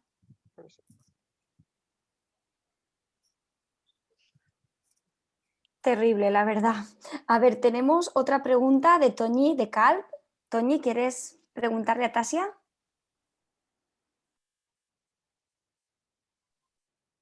Hola, buenas tardes. Yo quería preguntarte que cómo es posible que las multas a profesionales se puedan ser puestas por las mismas, creo que he entendido que por las mismas plataformas transgeneristas pueden poner estas sanciones sin pasar por tribunal, ni por justicia, ni nada de esto. Entonces, esto también es algo que me sorprende, ya no todo lo que estoy viendo, sino que además se le dé ese poder también a ellos de que tengan esa potestad. Bueno, lo que hacen es crear una instancia intermedia, es decir, un comisionado elegido por la administración pública, pero liderado, integrado por personas pertenecientes a colectivos LGTB, activistas de antiguos, con mucha trayectoria. Esas personas son las que integrarán el comisionado. Y ese comisionado es el que se encargará de interponer las sanciones. Por tanto, vemos que no hay ningún tipo de imparcialidad. y menos si además se elimina, o sea, se invierte la carga de la prueba obligándote a ti a probar que no odias, lo cual es imposible. Además, otra cuestión extraña es que dicen que si ven conductas de odio que puedan ser susceptibles de delito de odio, que en 2015 ya consiguieron meter todo esto como delito de odio en el Código Penal, ¿vale? Pues si ven que hay conductas que puedan ser delito de odio, lo envían a la Fiscalía o a los juzgados. Si el juicio dice que no es delito, porque no se ve inicio de delito, vuelve al comisionado. Y el comisionado vuelve a juzgar para ver si aún así procede una multa. O sea, hay un ensañamiento. Además, también, si tú te retractas públicamente, te pueden rebajar la multa. De modo que hay una especie de proceso inquisitorial. Bruja, retráctate, como se hacía antiguamente con Galileo y con Giordano Bruno, ¿no? Y con todas estas historias que siempre nos cuentan, ¿no? Retráctate, di que no es cierto, ¿no? Esta teoría de que la Tierra es redonda o gira alrededor del Sol. Pues lo mismo que se hacía entonces, ahora se pretende hacer con las mujeres que dicen que el sexo es una realidad material, que por supuesto existen personas con disforia, pero el sexo es una realidad material que además condiciona nuestra vida. Gracias. Gracias. Tenemos otra pregunta de Pilar Fontevedra. Pilar, cuando quieras.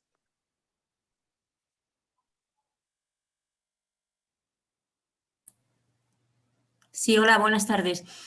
Yo he sido maestra, ahora estoy jubilada y soy muy consciente de lo que se está haciendo en la coeducación, pero me maravilla que haya personas que no lo entiendan y que se acuse, como he leído en muchos periódicos, que las feministas estamos negando derechos a las personas trans.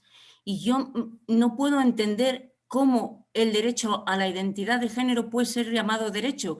No acabo de ver la posibilidad de explicar a esa gente que eso no es un derecho humano. Y yo me gustaría que si vosotras tenéis alguna, digamos, explicación clara para hacer comprender que eso no es un derecho humano y que no garantiza ninguna libertad ni ninguna cosa extraordinaria o necesaria para esa gente, sino que es simplemente un deseo o, bueno, no sé muy bien por qué tiene que ser un derecho humano, ¿no? Yo no lo acabo de entender. Si me lo podíais explicar alguna.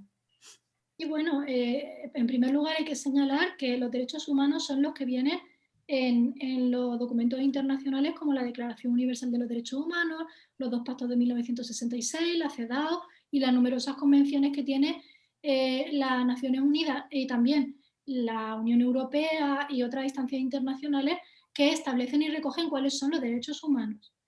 Hay algunos que no vienen expresamente del todo, pero que se pueden más o menos derivar vía jurisprudencial. Eso es lo que intentan hacer. Pero la normativa de rango inferior y las leyes y los reglamentos, por supuesto, y los protocolos no pueden establecer derechos humanos. Como mucho, una ley o un contrato lo que puede hacer es establecer un derecho subjetivo, que es una cosa bien distinta, es decir, que es la capacidad que tiene el individuo, la mujer o el hombre, de pedir que se cumpla algo, una cláusula que viene en un contrato o una disposición que viene en una ley. Pero los derechos humanos no es eso. Los derechos humanos son estos otros de los que estamos hablando. Por cierto, la CEDAW es la Convención de los Derechos de las Mujeres y en ella dice que la violencia que sufrimos se basa en el sexo y la discriminación que sufrimos se basa en el sexo y las estadísticas tienen que estar desagregadas por sexos y, por supuesto, tenemos derecho a la protección de la salud sexual y reproductiva basada, por supuesto, en nuestra biología. Es decir, que todo eso está reconocido en la CEDAW. Y, por supuesto, la igualdad, el derecho a no ser discriminada y a la igualdad entre mujeres y hombres. En deportes, en paridad electoral, todo eso son derechos de las mujeres. Eso sí son derechos. Y, por supuesto, el género, los estereotipos de la masculinidad y la feminidad, no es un derecho. El género, los estereotipos sexistas, por supuesto, no son un derecho, porque son sexistas. El género en sí mismo contraviene la CEDAW y contraviene los derechos de las mujeres. Vale, tenemos una última pregunta de Rosa Cubillo. Rosa, cuando quieras.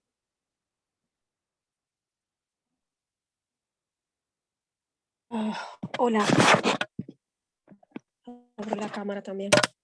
Bueno, yo comentaba que, bueno, me supongo que como muchas, probablemente,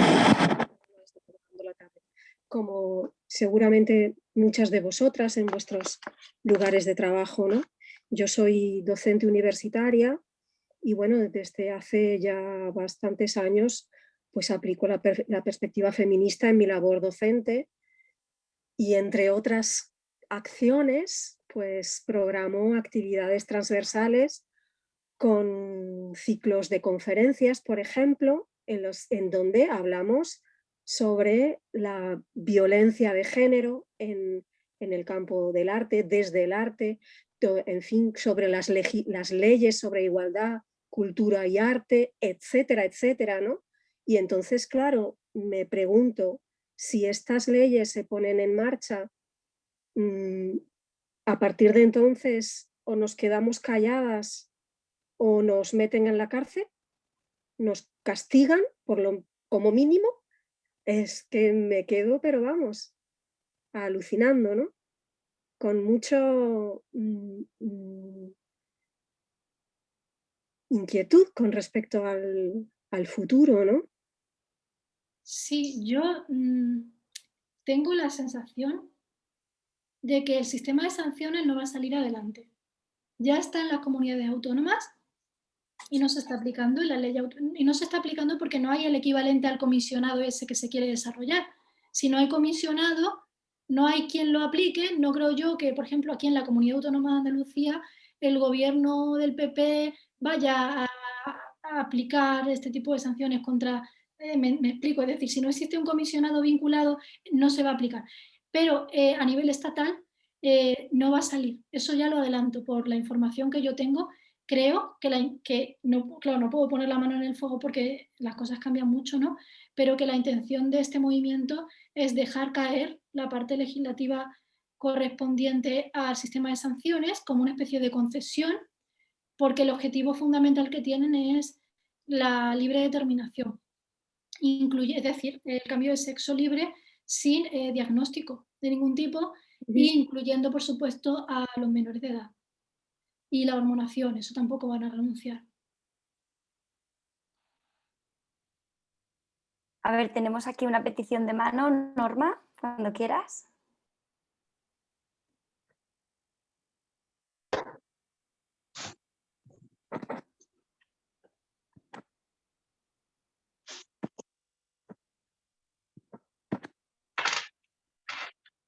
No te escuchamos, Norma.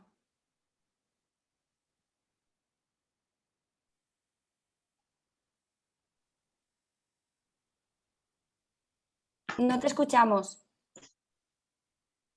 Si quieres mirar a ver qué pasa con el ordenador, le voy a dar paso a Sol, que también ha levantado la mano, y miras a ver, ¿te parece?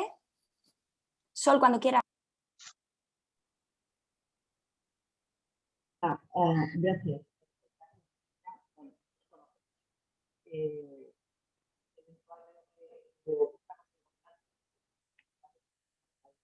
Como siempre, magnífico. Sol, tampoco te escuchamos bien. No sé, ¿ahora? Sí, ahora mejor. Ahora mejor, vale. Bueno, se estaba felicitando a la ponencia. No tiene mucho mérito y, bueno, estamos de acuerdo, trabajamos en el mismo campo. Yo soy profesora de psicología y educación y también trabajo de manera prioritaria sobre temas de género. También soy miembro de docentes feministas de Sol, es que no se escucha, el sonido va y viene. Sí, vaya, pues es que no puedo mejorarlo. Quizás que mi conexión sea un poco inestable. No te logramos escuchar, se escucha como un inicio de palabra y luego ya no se escucha nada más. O sea que no sé ahora qué tal. ¿Ahora se oye un poco mejor? Sí. Sí, sí, bueno. sí. Es que a veces mi conexión a estas horas es un poco débil, lo siento. Os estaba felicitando, Tasia, a ti en primer lugar, nos conocemos, colaboramos juntas, entonces, bueno, no tiene mucho mérito, ¿no? Pero como siempre has hecho un trabajo brillante y gracias a las organizadoras también.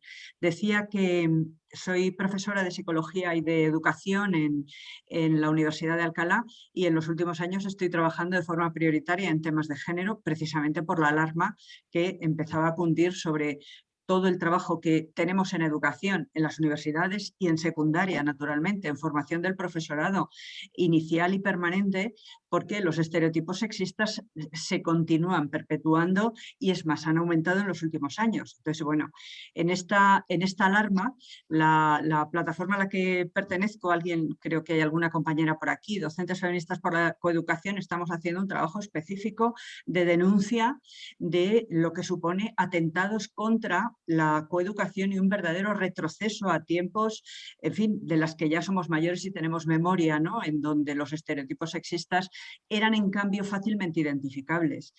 El problema, Tasia, que te quería comentar es porque, bueno, no soy jurista, con lo cual es una pregunta, ¿no? Yo sí he estado mirando también y me preocupa las leyes y me preocupa, bueno, aparte de la ley trans, etcétera, la ley de infancia, la llamada ley Rhodes, bueno, es una ley alarmantemente, bueno, ya se ha aprobado, sin duda es un avance en general, pero uno de los problemas graves que plantea y que parecen haber pasado desapercibidos es lo que tiene que ver con los delitos de odio, en donde se han incluido, y es una modificación del Código Penal, en donde se han incluido la identidad de género al mismo nivel de los delitos de carácter racista, etc.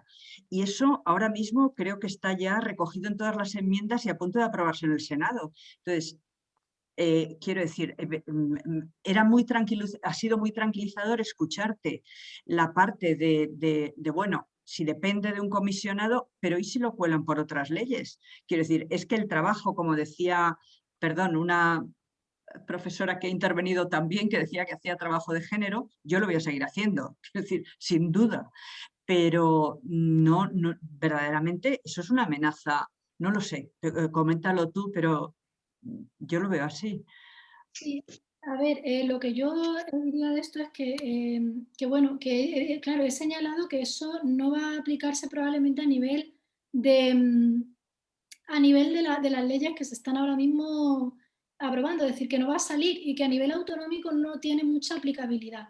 Pero, por supuesto, sí existen los delitos de discurso de odio en el Código Penal desde 2015, ya existe. La identidad de género ya es un asunto que viene ahí. Y entonces, pues, ya se está intentando castigar a feministas sobre este artículo, en base a este artículo, como es el caso de Lidia Falcón y de la Rosario de Acuña.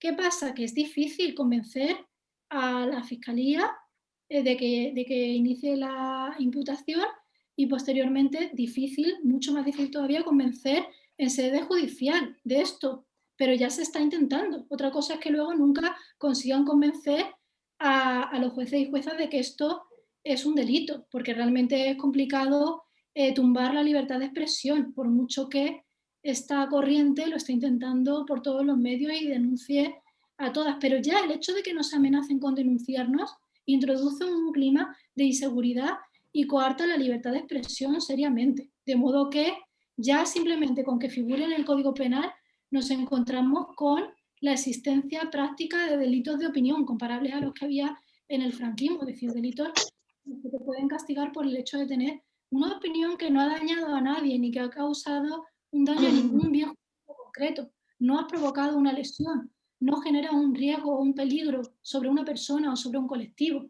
sino que únicamente ha manifestado un punto de vista conceptual, ¿no? Teórico. Pues por eso no deberían podernos imputar, ¿no? Por cuestiones como el misgendering, ¿no? O no querer llamar a una persona por no determinados pronombres.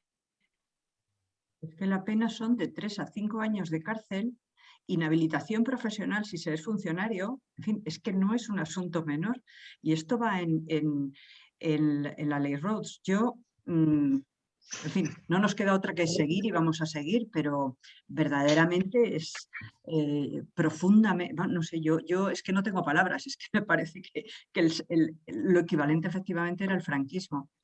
En fin.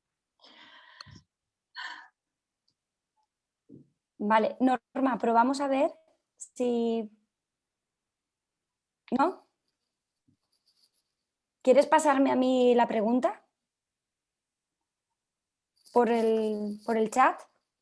¿Por WhatsApp?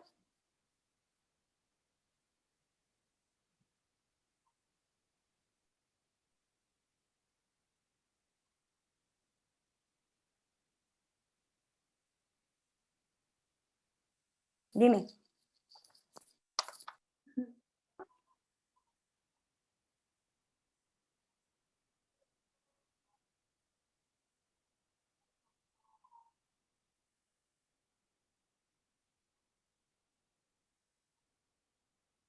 Una pregunta por teléfono.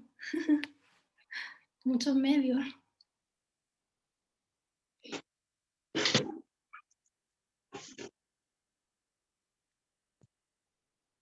¿Se ha escuchado, Norma?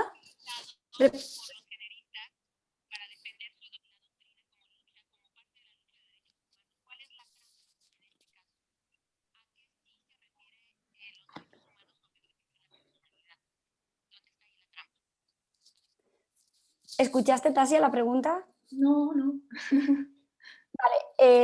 Vale, Norma pregunta que dónde está la trampa en cuanto a que la lucha generista dice que es lucha por los derechos humanos. Bueno, ya realmente lo hemos señalado, ¿no? En primer lugar, los derechos humanos son los que vienen en las convenciones y textos internacionales, no se puede tan alegremente crear un derecho humano, no cualquier cosa es un derecho humano.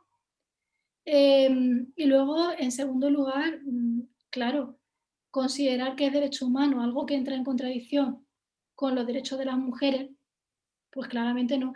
No pasa el principio de proporcionalidad, que es otra cuestión. Si tú quieres introducir una nueva disposición, un derecho, una pauta, una norma, en el ordenamiento jurídico, siempre tendrás que respetar el equilibrio anterior de los derechos que hay preexistentes. Y si, digamos que introduciendo un presunto derecho, lo que haces es generar a un grupo mucho mayor de personas, aunque no sea mayor, da igual, ¿no? Pero generas un daño mayor que el beneficio que provoca, pues claramente esa norma no pasa ningún criterio de proporcionalidad. Y este es el caso, es decir, ¿cómo va a ser la validación de un sentimiento o de una identidad? Es decir, algo bastante vago, algo bastante etéreo, más importante que el derecho de las mujeres a no ser discriminadas por razón de sexo, a una vida libre de estereotipos sexistas, a la participación igualitaria en deportes, a la paridad electoral y a la vida libre de violencia machista, de agresiones sexuales, por supuesto, en módulos de prisiones, el derecho a la tutela judicial efectiva de las mujeres que son víctimas y no deberían tener que tener miedo a que los hombres puedan utilizar un presunto derecho precisamente para saltarse su posición jurídica, ¿no? Con respecto a las mujeres cuando cometen delitos de violencia machista contra nosotras. Norma, ¿respondió a tu pregunta? ¿No? Vale, tengo aquí la pregunta exacta de Norma. ¿Cuál es la trampa en este caso? A que si se refiere la Carta de Derechos Humanos sobre el derecho a la personalidad. Ah, vale, sí. Pues el tema es que vinculan lo que hacen, la estrategia jurídica que hacen es, el artículo 10 de nuestra Constitución reconoce la dignidad y el libre desarrollo de la personalidad, ¿vale? Que son dos conceptos que van entrelazados. Y en la jurisprudencia de los litigios estratégicos que han conseguido llevar al Tribunal Constitucional, han logrado que el Tribunal Constitucional relacione el concepto de identidad sexual con el concepto de libre desarrollo de la personalidad y dignidad. Entonces, aunque no viene en la Constitución, por supuesto, no nos imaginamos ahí a los padres de la Constitución pensando en cosas queer, eso no tiene ningún sentido. A veces cuando lo dicen es que viene en la Constitución, pues yo creo que es completamente anacrónico ese postulado, ¿no? Como no tiene ningún sentido histórico. Pero lo que hacen es, pues lo han conseguido a través de ese litigio estratégico. Litigios que, por cierto, si nos fijamos en la argumentación que presentaba la abogacía puesta por las asociaciones transgeneristas, lo que hizo realmente el Tribunal Constitucional fue replicar, sin cuestionar, esa argumentación, que a su vez venía importada de argumentaciones semejantes a utilizadas en otros países. Es decir, se trata de litigios estratégicos que pretenden, digamos que, estirar los límites de las constituciones nacionales y de la legislación vigente en los países, ampliando o modificando, tergiversando a fin de cuentas el sentido de los conceptos para que al final signifiquen lo contrario de lo que significaban. Y en este caso pasa eso, el libre desarrollo de la personalidad, que debería conllevar que los niños y las niñas crezcan libres de estereotipos sexistas, acaba sirviendo como excusa para justificar precisamente la vulneración del libre desarrollo de la personalidad y de la dignidad de estos niños y niñas. Eso es lo que hacen. Bueno, y en Alemania, no nos lo perdamos, en Alemania están intentando introducir en la Constitución una sustitución de la mención al sexo por identidad sexual. Es decir, quieren quitar la palabra sexo y poner la mención identidad sexual. De modo que ya las mujeres no existimos como categoría ni siquiera separada o diferente en el derecho, sino existiríamos subsumidas dentro de la identidad sexual. Ahora sí, Norma. Vale, había pedido la palabra Elena otra vez. Elena Armesto, cuando quieras. Bueno, solo para comentar sobre cuál es la trampa sobre los derechos humanos en relación a este libre desarrollo de la personalidad.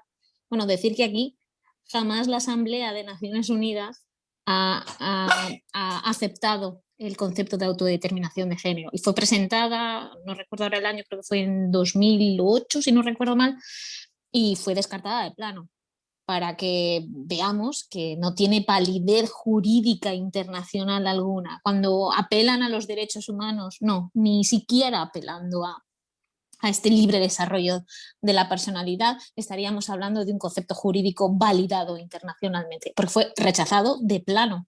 Lo intentaron colar, como hacen siempre, en otras resoluciones. Este caso era una referente a la educación y bueno, que fue descartado en la propia Asamblea. Gracias, Elena. Tengo aquí una última pregunta.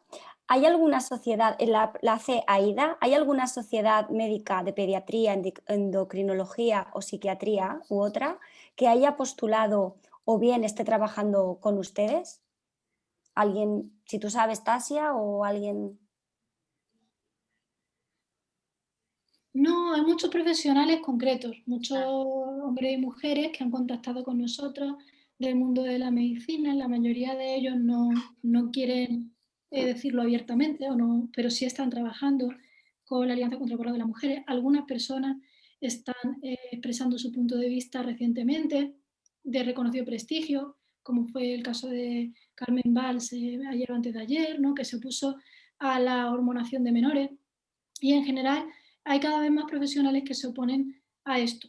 También ha habido algunas sociedades científicas, como una sociedad de sexología, alguna más que se han manifestado en Suecia, por supuesto, después de los estudios que se hicieron, pero no hay ninguna que esté trabajando ahora mismo, una sociedad científica que esté trabajando con contraborrado, ahora mismo.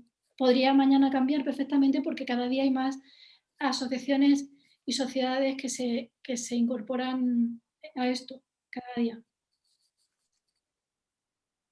Qué bien, es lógico, es lógico. Bueno, muchísimas gracias a todas. Hemos llegado a ser 79. Gracias, Tasia. Yo de verdad no me canso de escucharte. La brillantez de tu discurso, tus ideas tan claras nos dan lucidez a toda esta oscuridad de que ojalá no llegue, de verdad. Voy a dar paso a Carmen García, presidenta de la asociación, y después a Paqui Martínez para despedir la sesión. Bueno, muchas gracias, Tasia. Ha sido una conferencia espléndida y el debate también ha sido gracias a las compañeras que han asistido y han estado atentas casi todo el tiempo. Es decir, que ha sido muy interesante toda la sesión y quería comentar de que lo que tú has comentado ya antes, que las feministas nos hemos dado cuenta de la trampa de la ley trans desde hace muy poco tiempo. Llevamos Dones en Acción intentando hacer muchas conferencias por el Zoom para denunciar todas las trampas a través de la ley trans. Y lo interesante es que tras, por ejemplo, de la conferencia que se ha hecho, Congreso de Clásicas y Modernas, donde la intervención de Amelia Valcárcel, que dijo, y ahí viene mi pregunta, si coincides con ella, que no estamos fracasando, el feminismo está creciendo en argumentos, está creciendo en agenda, en mantener la agenda. Creo que quiero transmitir a las demás, como siento yo, que estamos en un momento muy positivo porque ya al menos el martes hemos ganado la media batalla, que como otra feminista dijo que el feminismo no ha perdido ninguna batalla. Es decir, que hay varias cosas que vamos procesando poco a poco y es muy importante. ¿Qué te parece? Y antes de cierre, pasaría la palabra a la concejala, a Paqui Martínez, ¿vale? Y gracias, Tasia, otra vez.